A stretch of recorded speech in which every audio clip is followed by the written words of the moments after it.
അങ്ങനെ കുറച്ച് നാളത്തെ കെട്ടുവിൻ്റെ വീട്ടിലത്തെ വാസത്തിന് ശേഷം ഞാൻ വീണ്ടും എൻ്റെ വീട്ടിലേക്ക് തിരിച്ചു പോകും. അടുന്ന് 10:30 ബസ്സിന് ഇറങ്ങിന്. വീട്ടിലെത്തുമ്പോൾ 12:45. പിന്നെ ഒന്നും നോക്കിയില്ല. വീട്ടിലെത്തിയ ഉടനെ ചോറ് കഴിച്ചു. വീട്ടിൽ നിന്ന് വരുമ്പോൾ കുറച്ച് കാന്താരി എടുത്തിട്ടുണ്ടായിന് കേട്ടോ. ഞാൻ ചോറുണ്ണുന്ന സമയത്ത് ഇടയ്ക്ക് ഈ കാന്താരി അടിക്കാൻ എനിക്ക് ഭയങ്കര ഇഷ്ടമാണ്, പ്രത്യേകിച്ച് മീൻകറി ഉണ്ടാകുമ്പോൾ. ഈ കാന്താരി അടിക്കുമ്പം അതിൻ്റെ ഒരു മണമില്ലേ, ആ മണവും എരിവും കൊണ്ട് ഞാൻ ചിലപ്പോൾ അധികം ചോറ് കഴിക്കും. ഉച്ചയൂണ് കഴിഞ്ഞാൽ പിന്നെ എന്താ ഉറക്കം.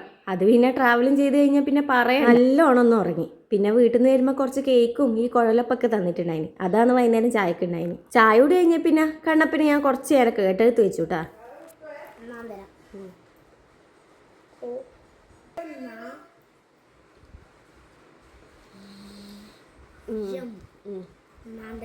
ഞാനും കണ്ണനും തമ്മിൽ ഒരു ചെറിയ ചാലഞ്ച് വെച്ചിന്. കണ്ണൻ ഭയങ്കര ഫോൺ അഡിക്റ്റാണ്. അത് ഒഴിവാക്കാന്ന് വിചാരിച്ചിട്ട് 1 മാസത്തേക്ക് നീ ഫോൺ നോക്കിയില്ലേ, ഞാൻ എന്തെങ്കിലും സർപ്രൈസ് തരാമെന്ന് പറഞ്ഞാണ്. ഞാൻ ഇല്ലോണ്ട് ഒരു 5-6 ദിവസം ആൾ നല്ല മാന്യനായിരുന്നു. എന്നാൽ ഞാൻ പോയതിൻ്റെ തക്കം നോക്കി ഫോൺ നോക്കി, അതിൻ്റെ ഒരു പനിഷ്മെൻ്റാന്നേ.